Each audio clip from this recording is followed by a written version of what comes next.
Your viewing of the veterans is made possible due to the proud and heartfelt support of the Power Workers Union.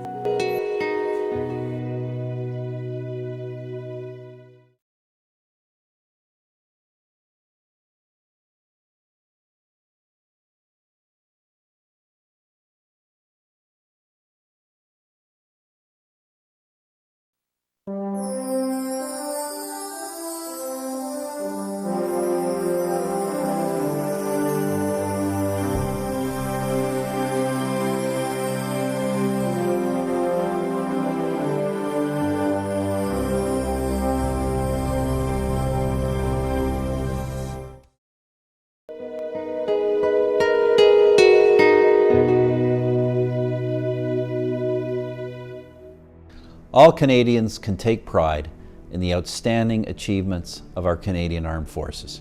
For 200 years, in campaign after campaign, they have represented the very best of our great country. They are famous for their bravery, their determination, their compassion. And most important, they represent a military tradition that is all about selflessly advancing the highest Canadian values: freedom, democracy, human rights, and the rule of law. That's the big picture, but our history can also be told one veteran at a time. For every warrior has their story, and that's why I'm so excited about this series. We have a unique opportunity to hear the personal stories of courage from men and women who freely answered duty's call. I congratulate the makers of this series on our veterans and those who supported them financially. They have preserved voices that deserve to be heard. They will be an inspiration for us all, now and forever.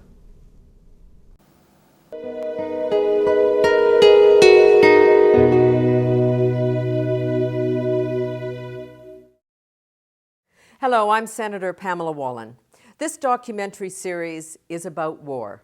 Different wars, different times, different places, different generations, but always the same story. A story of young men and women, their bravery, their willingness to risk it all, to defend their country and the values that define it. We, in a sense, as a nation, have come of age on their backs. Because of their efforts, because of their bravery, because of their sacrifice, we have found a place at the International Table of Nations, and we have now a powerful voice. The veterans will not always be with us, so this is their chance to tell us our own story and our own history in their own words. Unvarnished truth.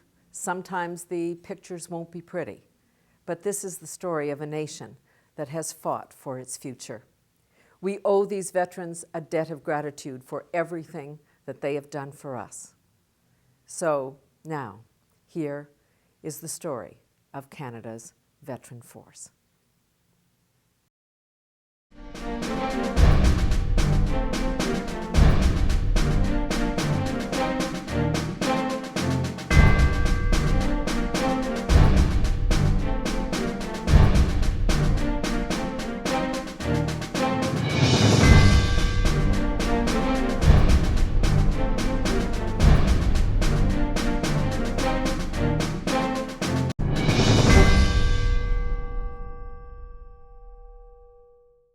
Hello, I'm Daniel Roderick, and welcome to the Veterans for a look at Canada's military past through the eyes of those who were there. In this episode, we're going to look at the service career of Major General Alain Ferrand. He's going to describe the challenges that faced Canada and the Canadian soldiers in the role of peacekeeper. And now, here's Major General Alain Ferrand on peacekeeping here on the Veterans. Bon, c'est un peu bizarre. Je me suis enrôlé, j'avais quasiment 24 ans. J'avais fait à peu près tous les métiers, puis je conservais un travail à peu près 5 à 6 mois, puis je trouvais ça plate. J'avais été faire la run de tabac en Ontario. En revenant, j'étais arrêté à une place Stratford, puis on m'a offert un travail comme waiter. Puis à un moment donné, ça faisait 5-6 mois que j'étais là, puis je commençais à trouver ça plate. Alors, je suis allé à London, qui n'était pas tellement loin de Stratford en Ontario. Je suis passé devant un centre de recrutement. Et puis j'ai dit, bon, OK, pourquoi faire, je n'essaierai pas ça. Alors, je suis rentré, j'ai passé les tests, j'ai oublié. Une couple de semaines après, on m'appelle, et on veut vous envoyer sur le cours de pilote. Ah, moi, je tout ce que je pensais, c'était de m'enrôler comme soldat ou un airman normal. Alors, ils m'ont envoyé à DCIM à Toronto pour passer des tests médicaux. Et puis là, ils se sont aperçus que je ne pouvais pas faire un pilote, j'avais des problèmes d'oreille.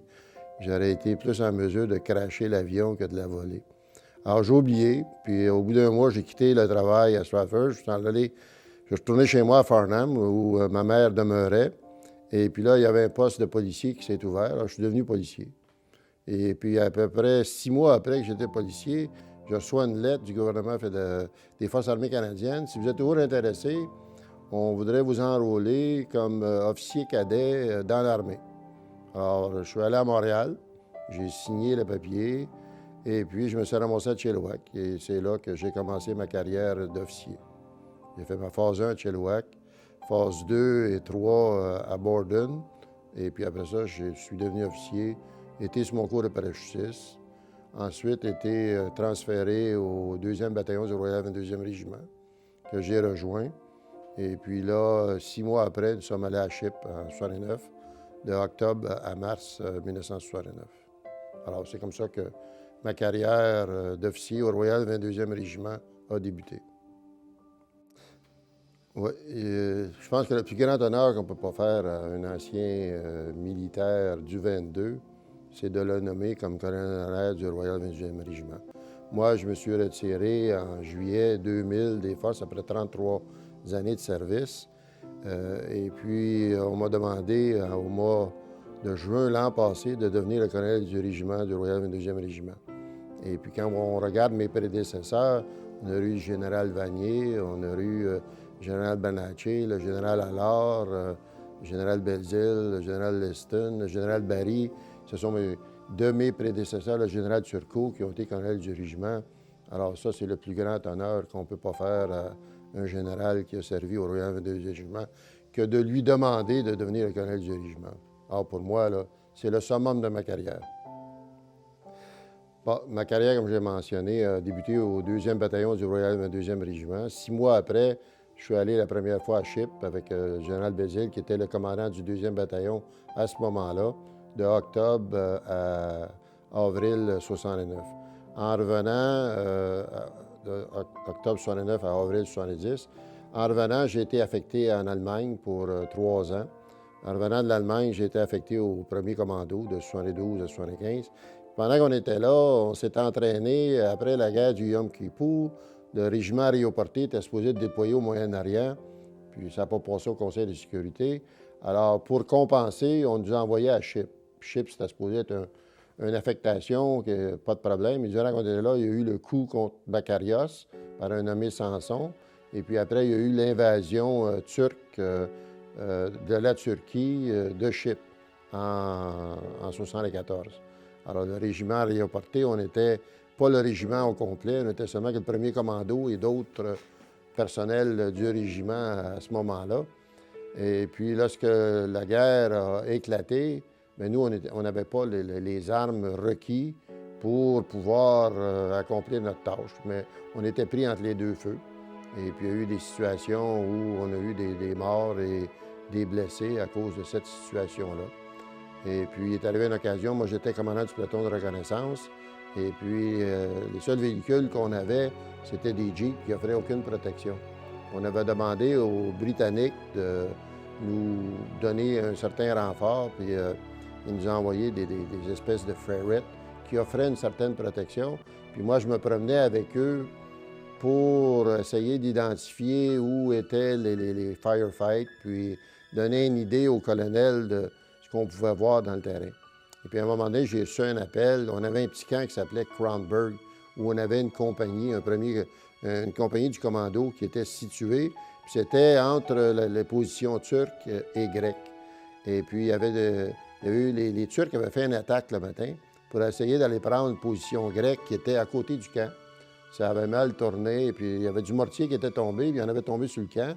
Puis on avait une petite infirmerie qui était au feu.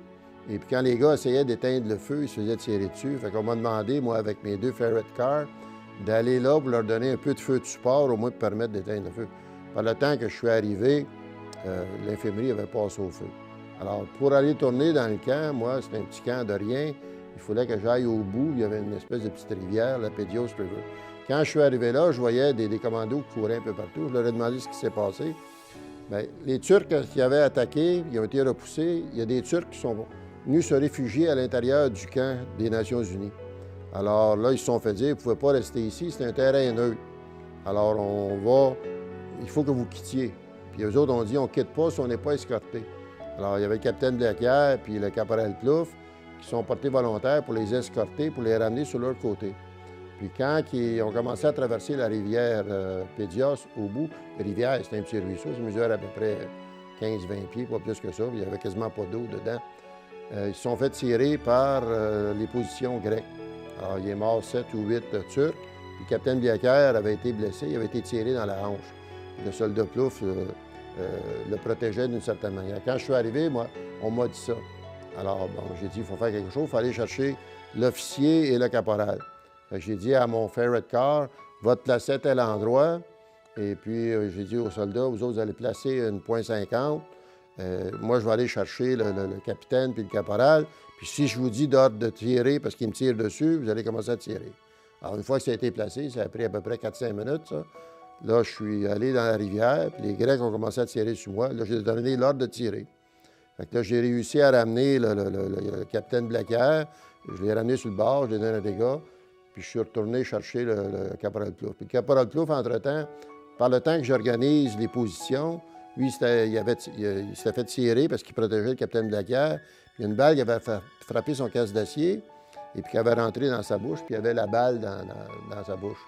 Puis quand je suis arrivé en bas pour le chercher, il me met ça, puis on a parti à rire tous les deux, puis c'était drôle. Disons que c'était pas drôle, mais on trouvait ça drôle. Fait que là, j'ai ramené Plouffe, et puis on les a évacués à l'hôpital. Alors ça, c'était ce qui s'était passé dans ce temps-là. Puis il y a eu d'autres activités tout au long. Il y a une fois, on avait été envoyé pour protéger l'aéroport de Nicosie, parce que les Turcs accusaient les Nations unies, qui avaient le contrôle de l'aéroport, qui ont laissé rentrer les Grecs à l'aéroport, et puis qu'eux autres étaient pour attaquer l'aéroport. Alors moi, on m'avait déployé avec mon peloton de reconnaissance et d'autres commandos pour protéger l'aéroport, parce que les Turcs étaient supposés attaquer le lendemain matin à 5 heures du matin, puis finalement, ils n'ont jamais attaqué. Il y a eu des tractations à très haut niveau, et ça s'est passé. Alors ça, c'était mon expérience de ship. On était supposé rester 6 mois, puis on est demeuré 10 mois. On est revenu au mois de décembre. Après mon stage au régiment Aéroporté, je suis venu à Valcartier pour 6 mois à l'école. On avait une école d'infanterie ici à Valcartier. Après, j'ai été nommé aide de camp du commandant de l'armée. Ensuite, je suis retourné en Allemagne après avoir fait mon stage d'état-major à Kingston, qui est un cours de 6 mois.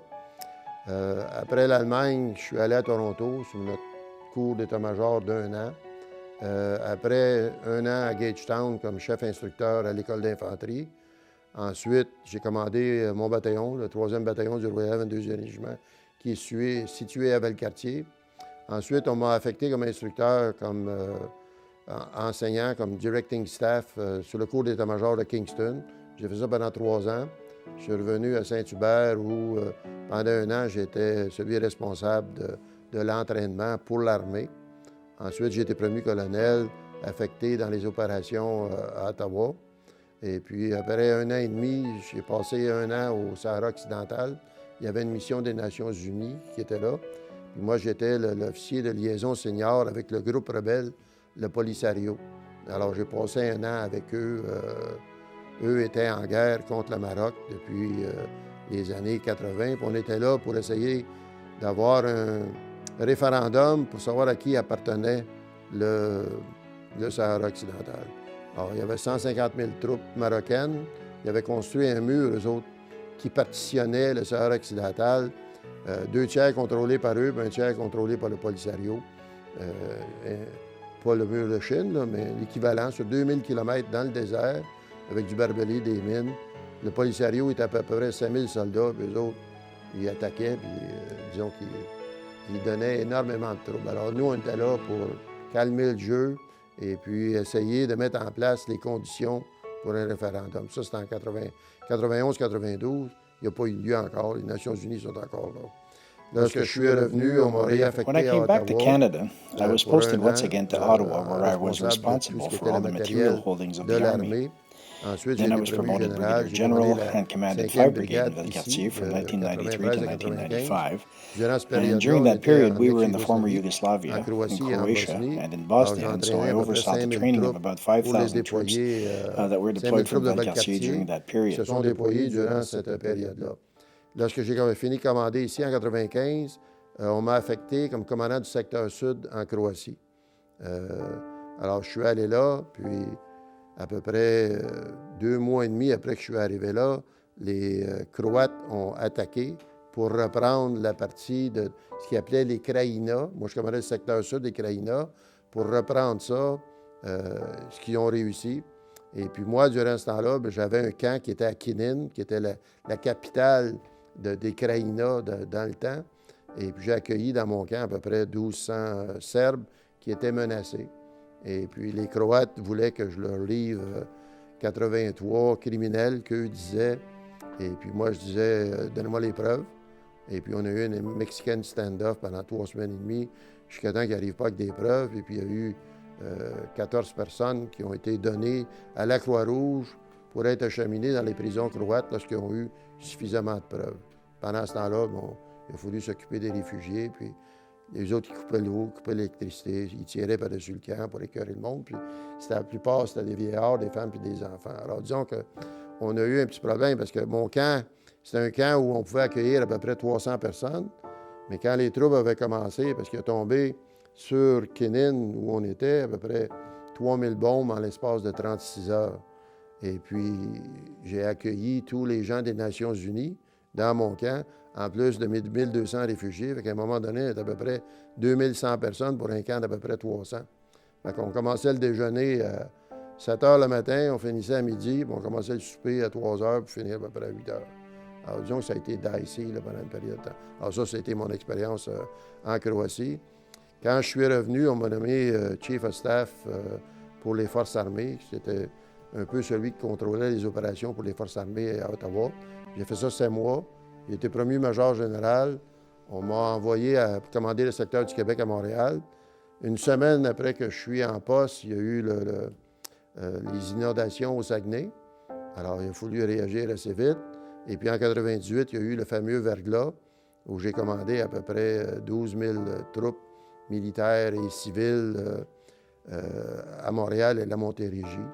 Et puis ça a été comme un baume sur nous. Je ne sais pas si vous vous rappelez, dans les années 90, la réputation des Forces armées n'était pas tellement bonne à cause de la Somalie, qui est, d'après moi, qui a été gonflée à mort, là. Mais ce que ça a permis de faire, c'est de réaliser aux gens que c'était essentiel d'avoir les Forces armées, parce que nous, on est arrivés à Montréal 36 heures avant que le gouvernement du Québec nous le demande, parce que moi, j'étais à Montréal, puis j'analysais la situation différente de ce qu'eux faisaient ici à Québec, parce que Québec, il n'y avait pas de verglas, tout était beau, puis ils ne pouvaient pas concevoir qu'il y avait énormément de problèmes qui se préparaient à Montréal et dans la Montérégie. Alors, j'ai déménagé les troupes 36 heures avant qu'on soit demandé officiellement. Puis on a eu l'impression, quand les militaires sont arrivés, que ça a calmé la population parce qu'on était partout. Et puis, il y a eu une valorisation pour les soldats parce que les gens étaient fiers de les voir, étaient contents de les voir. Puis on s'est senti après comme valorisés. Et puis l'armée, au niveau de la population, là, a augmenté son estime. Ils ont fait 3 sondages pendant le verglas qui demandaient quelle était la meilleure organisation. Et puis l'armée, les 3 fois, on a eu 95,5 %. Puis la meilleure organisation, après, c'était Hydro-Québec à 81 %. Alors, au point de vue de valorisation, là, c'était fantastique. Alors, moi, j'ai terminé, j'avais atteint 55 ans. Après mon stage comme commandant du secteur du Québec en 98, j'étais supposé quitter, mais on m'a demandé d'extensionner pour 2 ans parce que le fameux bug de Y2K s'en venait. Alors, on m'a demandé de former un National Contingency Planning Group qui ferait une évaluation de l'état de préparation du gouvernement fédéral et de l'infrastructure nationale. L'infrastructure nationale, il y a 90 % ça appartient au privé ou aux provinces. Le gouvernement fédéral en contrôle seulement 10. Alors, j'ai formé ce groupe-là qui était une 50aine de militaires et puis une 40aine de civils, puis c'était un sous-ministre qui était en charge. Ça a été un petit choc émotionnel parce que militaire travailler avec civil, c'était la première fois. En tout cas, je pense qu'on a fait un travail assez fantastique. Il n'y a pas eu de problème. Il y a eu énormément de préparation. Et puis après, quand ça s'est terminé, que j'ai fait mon rapport en juillet 2000, après 33 ans de service, j'ai dit merci beaucoup, je quitte. Un an après que j'ai quitté les forces, on m'a offert de devenir le colonel commandant de l'infanterie, qui est un titre honorifique qui représente les 28 régiments à travers le pays, que j'ai accepté. Puis j'ai conservé le poste 3 ans. En même temps que j'étais là, je suis devenu... j'ai été nommé sur le conseil d'administration d'Hydro-Québec pendant 4 ans. J'étais aussi colonel honoraire de la 4e compagnie de renseignement. Et puis quand j'ai terminé avec colonel commandant de l'infanterie, on m'a offert de devenir lieutenant-colonel honoraire du 4e 22, que j'ai été jusqu'à temps que je prenne mon travail de colonel commandant, pas colonel commandant, mais colonel du Royal 22e Régiment, que je suis depuis 1 an. Alors, c'est à peu près ça ma carrière militaire. Moi, ce que je trouve un peu regrettable, c'est que quand on parlait de l'ex-Yougoslavie, tout ce qu'on entendait parler, c'était la Bosnie et puis Sarajevo à cause de ce qui s'était passé. On n'a jamais parlé de ce qui s'est passé en Croatie, où il y a eu des bataillons canadiens qui ont servi depuis 1992, où le terrain était extrêmement difficile, où on travaillait avec d'autres organisations des Nations unies qui n'ont pas le même niveau d'entraînement que nous, qui n'ont pas les mêmes compétences. Alors, on travaille avec des individus de d'autres pays qui sont là pour faire le même travail que nous, mais qui ne le font pas au même niveau de compétence. Alors, déjà, il y a des iniquités. Déjà, ça crée des problèmes. Il y avait de la contrebande qui existait parce qu'il y avait un certain pays qui ne payait pas tellement bien ses soldats. Et puis, les soldats, eux, pour se faire un peu d'argent, vendaient du pétrole aux Serbes, mais étant donné qu'ils portaient un béret bleu, alors, toutes les Nations unies étaient accusées de faire de la contrebande. Il y avait énormément à l'intérieur du camp, parce que du côté croate, les Croates ils n'étaient pas très coopératifs avec les Nations unies, ne voyaient pas la nécessité, eux, d'avoir des Nations unies entre eux et les Kraïnas, qui étaient contrôlés par les Serbo-Croates. Et puis, leur niveau de coopération n'était pas tellement bon. Puis tous les bataillons dans mon secteur, moi, je contrôlais le secteur sud, puis il y avait le secteur nord et le secteur est. Toutes les unités des Nations unies étaient à l'intérieur du territoire kraïna. Alors, les relations qu'on avait avec les Croates étaient extrêmement difficiles. À l'intérieur des Kraïnas, il y avait énormément ce qu'on appelle de hijacking qui se faisait, parce que il faut comprendre qu'au niveau des Nations unies, même si moi j'étais responsable d'un secteur de 2000 km qui était le Kraïna Sud, je n'avais aucun contrôle sur les policiers militaires des Nations unies, qui eux allaient et venaient à leur aise. J'avais aucun contrôle sur les observateurs militaires des Nations unies, qui eux aussi allaient et venaient, mais j'étais responsable de leur sécurité, mais sans avoir aucun contrôle sur eux. Il y a une administration civile des Nations unies sur lesquelles je n'avais aucun contrôle, puis qu'eux aussi étaient dispersés un peu partout, mais j'étais responsable de leur sécurité. Alors, c'est extrêmement difficile d'avoir des responsabilités, mais sans avoir la capacité d'avoir le contrôle sur ces gens-là. On essayait de passer l'information, mais les observateurs militaires, eux autres, leurs frontières ne correspondaient pas aux miennes. Alors, on recevait de l'information qu'il y a un convoi qui se déplaçait du point A au point B, mais étant donné que l'observateur, lui, son travail terminait là, on ne savait pas où le convoi allait après parce que c'était plus sa responsabilité. Les policiers les policiers des Nations unies civiles avaient des 4x4 qui étaient très en demande. On leur disait de voyager par groupe de 2, de toujours avoir leur arme, de jamais laisser les véhicules seuls. Alors, ils se faisaient voler leur véhicule ou ils se faisaient hijacker parce qu'ils ne suivaient pas ces règles-là. J'ai été obligé, moi, de menacer un policier civil des Nations unies qui s'était fait voler 2 véhicules, de dire à son boss, lui, je ne veux plus l'avoir dans mon secteur, renvoyez-le. J'ai été obligé de faire des menaces. J'ai dit, si vous le gardez, je le mets en prison. C'est seulement là que ça a fonctionné. Fait qu'imaginez-vous, les relations étaient quasiment inexistantes. Quand j'allais négocier, parce que je voulais changer les frontières, moi, parce que j'avais 4 bataillons. J'avais un bataillon kénien qui faisait tout simplement pas le travail, puis eux faisaient de la contrebande. J'avais un bataillon jordanien, un bataillon de la République tchèque, puis un bataillon canadien. Et puis la seule unité sur laquelle je pouvais réellement me fier, c'était le bataillon canadien. il y avait une zone de séparation qui avait été établie entre les Croates et les Kraïnas. Et puis, on était supposé patrouiller cette zone de séparation-là pour s'assurer qu'il n'y avait pas de mines, qu'il n'y avait pas de nouvelles positions qui étaient créées, puis tout. Il n'y a pas grand monde qui faisait ça, sauf le bataillon canadien. Puis quand j'allais négocier, étant donné que j'ai pas beaucoup de ressources, ils savaient que j'avais pas beaucoup de pouvoir militaire. Ils connaissaient aussi quel était mon mandat, qui était seulement essayer d'établir des conditions de paix qui permettraient aux politiciens d'en arriver à une entente. Bien, plus souvent qu'autrement, lorsque j'allais négocier du côté serbo-croate, c'était des espèces de commandants de brigade qui étaient pas mal indépendants des gens qui contrôlaient Akinine. Si j'arrivais là à 10 h le matin, il était quasiment déjà sous l'influence de la boisson. Et puis disons que les négociations, là, ça avançait pas grand-chose.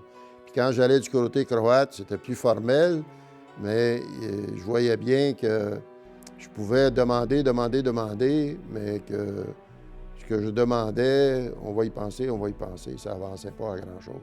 On s'attendait, nous, à ce que les Croates, éventuellement, prennent les armes, comme ils l'avaient fait dans le secteur ouest, où au mois de mai 1995, ils avaient reconquis le secteur ouest. Et puis, ce qui était arrivé là, c'est que les Nations unies, au lieu de demeurer en place, s'étaient enfuis, puis il y avait eu des massacres. Puis moi, j'avais donné l'ordre à tous les militaires des Nations unies qui étaient sous ma responsabilité, qu'on était pour demeurer en place, qu'on était pour améliorer la protection de nos postes d'observation, mais il n'était pas question de quitter si jamais l'attaque venait. Puis l'attaque a eu lieu au mois d'août, où ça a commencé à 5 h du matin.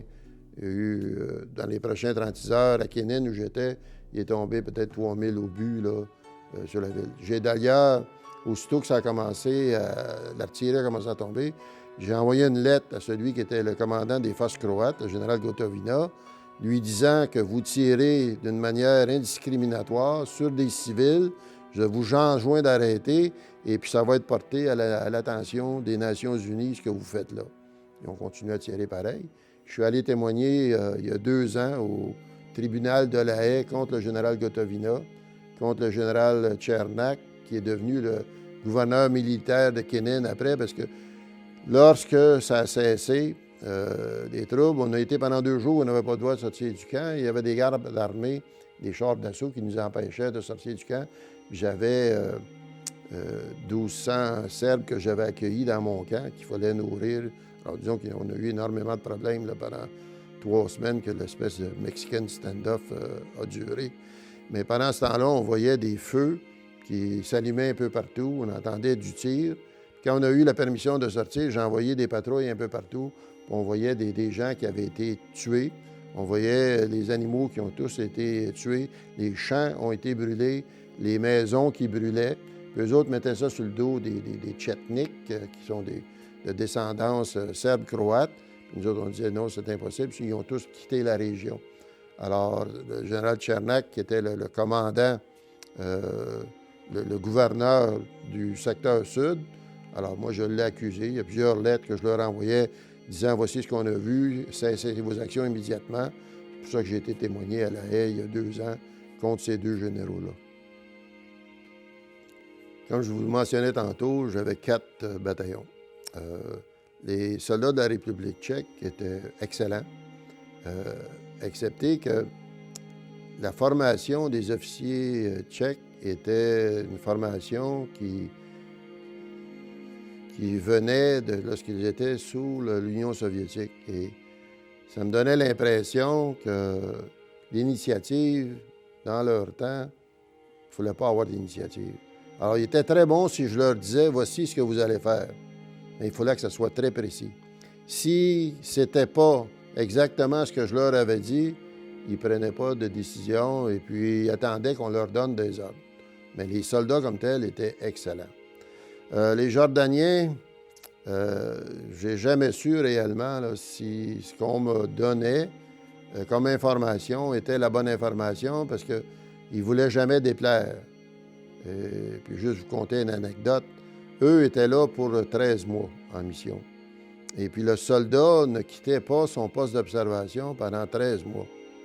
Les officiers, eux, avaient toujours quelqu'un backup en arrière. Les officiers, à tous les 3 mois, retournaient en Jordanie. Alors moi, quand j'ai visité, parce que la première chose que j'ai fait quand je suis arrivé dans mon secteur, j'ai visité tous les postes d'observation. Puis je parlais à travers un interprète aux soldats jordaniens. Bon, mais quand est-ce que vous êtes allés à Kénin ou ailleurs? Puis ils ne sortaient pas de leur poste. Alors moi, j'ai dit au colonel jordanien, j'ai dit, écoutez, j'ai des autobus, je vais vous les envoyer, puis envoyez vos gars à la plage, parce que la plage de l'Adriatique, il y avait des plages à peu près à 1h30, 2 heures de là. Oh, very good, very good. Alors, j'envoie les autobus, puis au lieu d'envoyer ses soldats, il a envoyé ses officiers. Alors, j'ai jamais renvoyé, malheureusement. Alors, je pense que pour moi, c'était des très bons soldats pour être capables de durer 13 mois sur un poste d'observation. Mais l'information que je recevais, je ne sais pas. Les Kenyans, moi, je les appelais waste of ration parce que eux autres, ils n'avaient pas la compétence requise. Ils étaient 1300. Et puis, on parlait à un moment donné de réduire les forces que j'avais.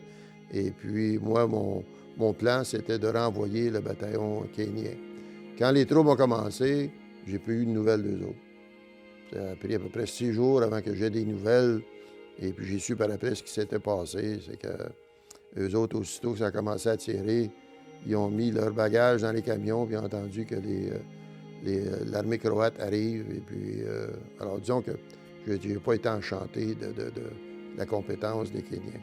Mon meilleur bataillon, évidemment, c'était le bataillon canadien que j'avais entraîné d'une certaine manière parce que je venais de quitter le commandant de la 5e brigade et puis le 2e bataillon du Royal 22e régiment faisait partie de ma brigade. Alors, je les connaissais très bien et puis je pense qu'on peut être fiers de ce que nos soldats canadiens font, comme ceux qui étaient en Bosnie et puis ceux qui les ont précédés, puis ceux qui les ont suivis. Eux faisaient le travail qu'on leur avait assigné de faire. Puis dans mon quartier général, j'avais 19 pays différents qui travaillaient dans mon quartier général. Et puis il y avait peut-être 3 ou 4 pays sur lesquels les officiers, je pouvais me fier parce qu'ils avaient la compétence et les capacités. Alors, on était en situation de crise en état normal. Alors, quand il y avait une crise, mais c'était le bordel. Et puis, j'ai taxé énormément des officiers sur qui je pouvais me fier pour passer à travers les problèmes auxquels on fait face. Alors, ce que je vous dis, c'est qu'il y a bien des gens là, qui s'imaginent que le maintien de la paix, c'est le summum. Le maintien de la paix, ça existait seulement si les deux pays avaient réellement l'intention de maintenir la paix et puis qui travaillaient pour en arriver à une solution finale, qu'ils possédaient des armées qui étaient disciplinées et contrôlées, ce qui n'était pas le cas en ex-Yougoslavie. C'était une gang en autant que je suis concerné, la plupart d'entre eux, c'était une gang de bandits. Même l'armée croate, après qu'ils ont pris le contrôle des Krajina, on a rapporté un paquet de meurtres, un paquet de vols, du looting. En tout cas, c'était pas la manière qu'une armée disciplinée devrait se comporter. Alors, quand vous regardez ça, vous dites, oui, peacekeeping, que les gens ont élevé à un certain statut. Moi, je dis que le peacekeeping, ça n'existe quasiment pas. Ça n'existe certainement plus aujourd'hui où vous allez dans un pays où c'est pas une armée contre une autre armée, c'est une série de gens qui essaient de contrôler pour leur propre profit, puis vous n'êtes pas capable d'en arriver à des ententes. Eux, la manière qu'ils réussissent à contrôler la situation, c'est qu'il faut qu'il y ait continuellement du désordre. Alors, comment vous pouvez essayer de maintenir la paix? On nous envoie, nous, dans ces situations-là, et puis le mandat a changé. Je pense qu'il y a eu à peu près 25 mandats du Conseil de sécurité pendant la durée de la mission en ex-Yougoslavie. Comment vous voulez être capable de fonctionner avec un mandat qui change continuellement puis qu'on ne vous donne pas les ressources? Les Nations unies, on donne la responsabilité des opérations aux militaires, mais on donne les finances à une organisation civile qui, eux, se glorifient s'ils rentrent à l'intérieur de leur budget puis qui ne vous donnent pas les ressources. Donner un exemple. Quand j'allais au quartier général à Zagreb, je ne pouvais pas rentrer dans la semaine parce que c'était plein de véhicules civils que moi, il y a des véhicules 4x4 que j'aurais eu besoin, mais que je n'avais pas parce qu'apparemment, ça appartenait tout aux secrétaires et les gens qui travaillaient au quartier général. Vous alliez là la fin de semaine, vous aviez tout le parking à vous parce que les autres ne travaillent pas en fin de semaine. Les autres travaillent de 8 heures le matin à 4 heures le soir, puis après, ils s'en vont chez eux. Nous, c'est 24 heures tout le temps, 7 jours par semaine. Alors, il y a une incompatibilité. Et puis, c'est des problèmes qui avaient été... M. Brahimi, qui avait fait un excellent rapport, qui soulevait aux Nations unies tous ces problèmes-là, puis ils n'ont jamais été réglés. C'est le même soleil de problèmes. Alors, quand on vient me parler, moi, de mission des Nations unies, maintien de la paix, je vous dis, vous rêvez en couleur. Ça n'a jamais fonctionné. À ma connaissance, il y a eu une mission des Nations unies qui a bien fonctionné. C'était celle de Namibie en 1989. Et puis la raison que ça a fonctionné, c'est parce que l'Afrique du Sud a dit « ça va fonctionner, puis on va supporter les Nations unies ». Toutes les autres missions, je sais, on est encore là. Ça a commencé en 1964, on est en 2010. Est-ce qu'il y a un résultat? Ils viennent d'avoir des élections, puis là, je pense que c'est encore pire qu'avant. Il n'y a pas de guerre, mais il n'y a aucune solution. On devient partie du problème si on reste là trop longtemps. Cambodge, il y a eu des élections, ça a coûté 2 milliards. On est revenu quasiment à une forme de dictature. Nommez-moi un endroit où, supposément, les missions de paix ont fonctionné. Moi, j'en connais pas, comme je vous dis, sauf la Namibie. Alors, je trouve que les Canadiens rêvent en couleur quand ils viennent nous parler mission de paix, mission de paix, mission de paix. L'autre problème, c'est qu'on s'imagine qu'on va aller là pendant 3 ans puis on va régler le problème. Vous savez, on regarde la Première Guerre mondiale, 5 ans. Deuxième Guerre mondiale, 5 ans. La Corée, 3 ans et demi à peu près. Mais ça, c'était des guerres où il y avait un ennemi clairement identifié et puis l'autre côté qui était nous, les bons. Mais aujourd'hui, pour régler un problème, ça va vous prendre 30, 40, 50 ans. Il n'y a aucun pays qui va être associé à si long que ça. On est allé à Haïti dans les années 95. On est allé 3 ans et demi. On a créé une illusion d'espoir parce qu'on faisait un travail remarquable. Mais Haïti, il n'y a pas de système judiciaire, il n'y a pas de système scolaire, il n'y a pas de classe moyenne. Tout est à refaire. Après 3 ans et demi, on est revenu chez nous, on a fait notre travail. Je regrette. Pour réellement, si on veut changer, c'est 30-40 ans, mais il n'y a aucun pays qui veut s'engager cette période-là. On s'imagine parce qu'on pitonne qu'on va régler le problème à l'intérieur de 2-3 ans. C'est rêvant en couleur.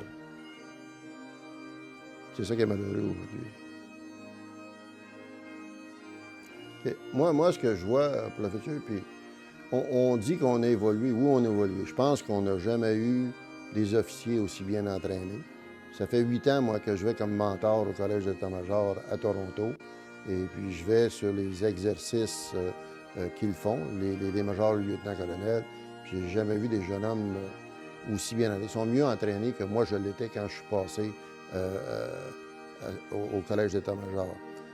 Nos jeunes sous-officiers, les sous-officiers, moi, je pense que on peut les comparer à n'importe quel. Moi, j'ai toujours dit que l'armée canadienne, on est les meilleurs soldats au monde. Et puis, j'ai vu plusieurs armées dans ma vie, je peux les comparer à n'importe quoi. Vous savez, le Canada est connu à travers le monde, pas par ses politiciens, pas par ses diplomates, pas par ses businessmen.